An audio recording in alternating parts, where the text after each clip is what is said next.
So the last time you checked, you don't have any visual impairment, no night blindness issues, and really no other issues with your vision, except maybe skill issues. You read the bloody title, let's just do it. Use the timestamps. Turn up the in-game brightness. Now, it seems obvious, but trust me, a lot of people don't know this, that you don't have to follow that rule when you start any game and it tells you to set up a minimum brightness and a maximum brightness. Oh, don't turn the whites to extra whites and don't turn the blacks to extra blacks. Please, for the love of God, use your brain. It is only there for immersion. What it does is ensure realism and immersion to make the bright areas bright and make the dark areas, well, dark. That's good for realism and it's good for maximum immersion. But guess what, bimbo? You're not going to be seeing enemies with that immersion and realism. So don't be afraid to turn up the darker setting and just increase the brightness a little bit, okay? You won't break your game, I promise. Here's a little side-by-side comparison to show you before and after turning up the brightness a little bit in Rainbow Six Siege, here in Call of Duty, and here in Overwatch.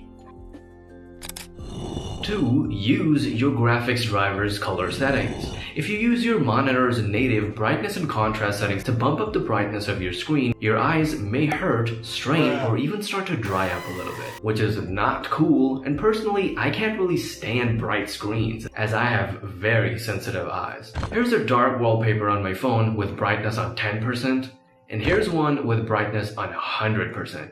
Yes, you can see the brighter one a bit more clearly, but not for long until your vision starts to become myopic, like me. Hello? I can't even read the script without this, dude. If I take this off, I'm just blind, yep.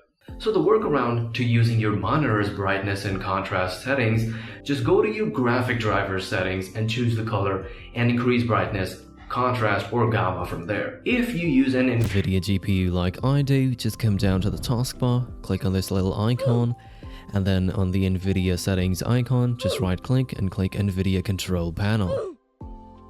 Wait for a moment, and when the control panel pops up, go on to the display tab and click adjust desktop color settings.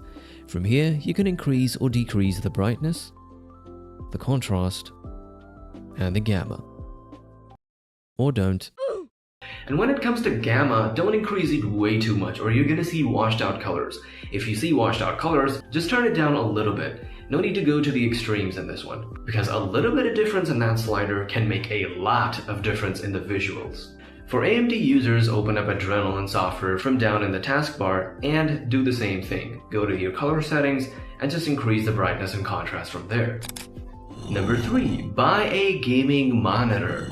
And my biggest tip to see enemies better in the dark, especially in the shadows of your darker games, is a pay-to-win tip. If you've been thinking about it and you can afford it, buy a gaming monitor.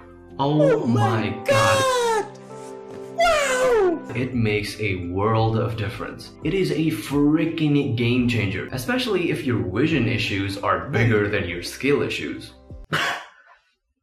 And any gaming monitor with backstrobing technology is better because less ghosting means you see your enemies faster as well.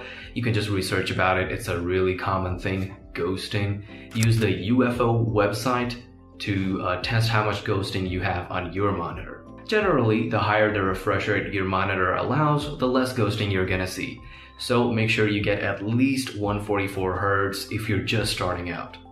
Popular brand names include BenQ Zowie monitors, Asus, Gigabyte, MSI, AOC, and whatever you can find in the market that is within your budget. You could definitely go for the one that I have. It's a bit old, but it is BenQ XL2411P weird name gaming monitor, and it has this feature called the black equalizer, and oh my god, stop, it gives you all your daily nutrients. But black equalizer makes all your shadows appear much brighter. So the whole image is a little bit less contrasty, but you're gonna see your enemies so much better, especially if they're hiding in dark corners or like shadowy areas.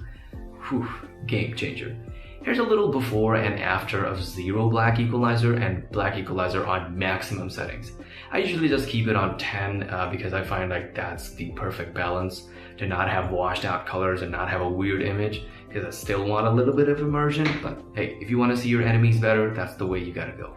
And that's about it. Sharing is caring, so share this video with anyone who you think it could benefit. And before I leave you, here's a little bit of a bonus tips round, quickly.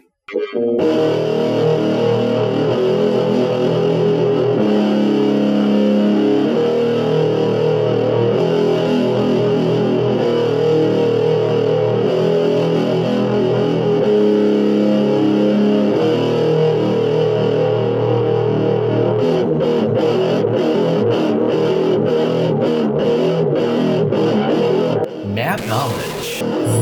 Knowing your map, the back of your hand will help you anticipate where enemies are or will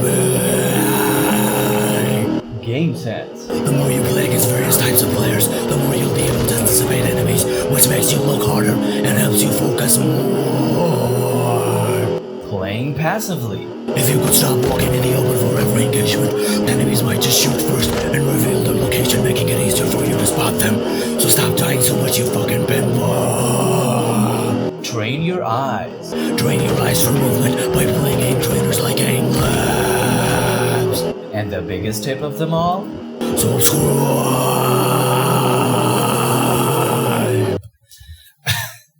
God damn, that takes a lot of breath support, man. Fuck.